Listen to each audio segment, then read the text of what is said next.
नमस्कार, एक बार फिर से मैं आप सभी के सामने उपस्थित हूँ बेहद महत्वपूर्ण टॉपिक के साथ। और आज हम बात करने वाले हैं उत्तर प्रदेश के पहले डिजिटल हाईवे के बारे में। So what is the digital highway concept, this is the more important.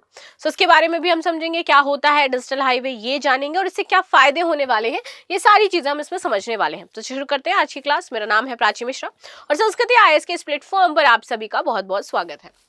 UP digital highway UP में बनने जा रहा है 101 किलोमीटर लंबा पहला डिजिटल हाईवे। 4 जिलों को इससे सीधा फायदा मिलने वाला है। तो कहां से कहां तक बनने वाला है, सबसे ज्यादा जरूरी जानने वाली बात यह है। तो देखो, भारतीय राजमार्ग, अब डिजिटल हाईवे के बारे में समझें तो कैसे ये प्रस्ताव आया, क्या इसमें चीजें की गई, तो वो समझ लेते हैं। तो अब देखोगे तो भारतीय राष्ट्रीय राजमार्ग प्राधिकरण ने वित्तीय वर्ष 2025 तक देश भर में 10,000 किलोमीटर ऑप्टिक फाइबर केबल बुनियादी ढांचे वाले जो डिजिटल हाईवेज हैं उनको यहाँ पर घोषणा करी थी कि हम विकसित करेंगे।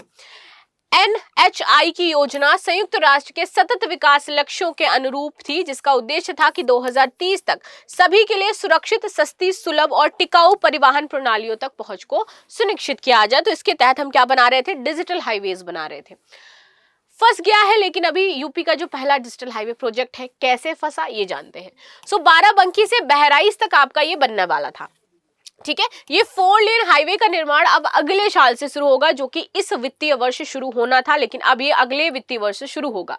भारतीय राष्ट्रीय राजमार्ग में इन परियोजनाओं के पहले चरण के टेंडर के लिए जो तिथि थी वो 31 मार्च तक अब बढ़ा दी गई थी।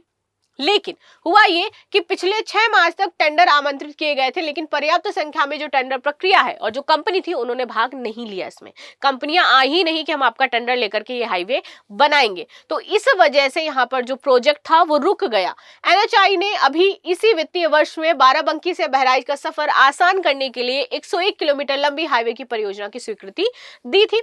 परियोजना के तहत पहले चरण में बाराबंकी से जरवल तक 51 किलोमीटर के हाईवे का निर्माण किया जाना था और पहला ही जो चरण था वो पूरा यहाँ पर नहीं हो पाया, क्योंकि कंपनियों ने पार्टिसिपेट नहीं किया, किसी ने ठेका नहीं लिया कि हम इसको पूरा करेंगे, बिकॉज उनको लॉस लग रहा था। इसमें गवर्नमेंट इतना पैसा जितना वो पे कर रहे थे, शायद उनको लगा कि वो नहीं आ पाएगा।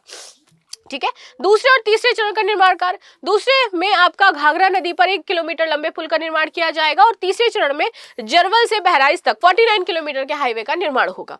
इस निर्माण पर 2,500 करोड़ रुपए खर्च किए जाएंगे।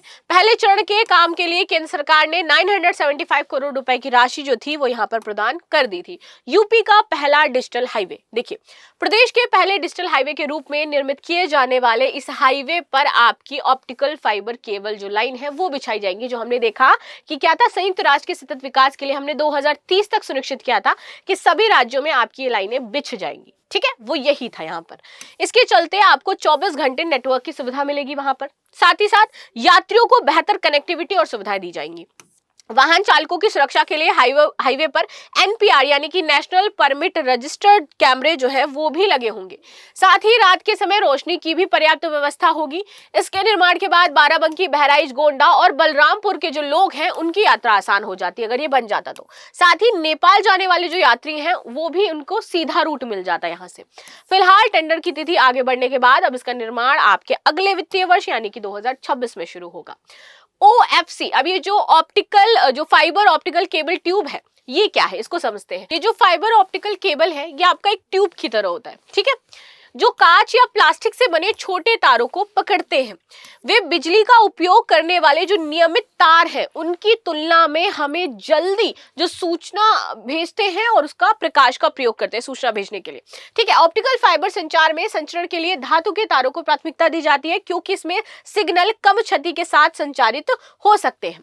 ऑप्टिकल फाइबर पूर्ण आंतरिक परावर्तन के सिद्धांत पर काम करता है। अब समझ लेते हैं कि ऑप्टिकल फाइबर पूर्ण आंतरिक परावर्तन यानी कि TIR है क्या।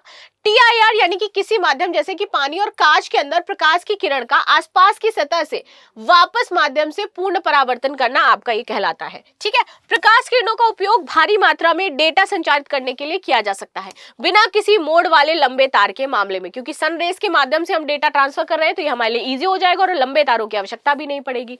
ठीक है, मोड़ की स्थिति में ऑप्टिकल केबलों को इस प्रकार से डिजाइन किया जाता है कि वे सभी प्रकाश किरणों के अंदर को ही मोड़ देते हैं। इसके लिए हम TIR का उपयोग करते हैं। डिजिटल हाईवे क्या है? डिजिटल हाईवे या डिजिटल सड़क प्लेटफॉर्म है जो साझा, सार्वजनिक और निजी सेवाएं प्रदान करते हैं, जैसे कि वे डिजाइन, निर्माण, संरचना, उपायों के मामले में राजनीतिक सड़क नेटवर्क को बेहतर बनाने, डेटा तकनीक और कनेक्टिविटी का यहाँ पर उपयोग होता है। इससे सभी के लिए सुरक्षित यात्रा, तेज डिलीवरी और बेहतर अनुभव इसमें प्राप्त होते हैं। तो ये थी न्यूज जो हमने डिस्कस करी डिजिटल हाईवे को लेकर के। आई होप आपको समझ में आया होगी। बाकी आपकी क्या राय है जरूर बताइएगा। मिलते हैं नेक्स्ट क्लास में, तब तक के लिए धन्यवाद। लाइक शेयर सब्सक्राइब करना बिल्कुल भी ना भूलें and thank you so much.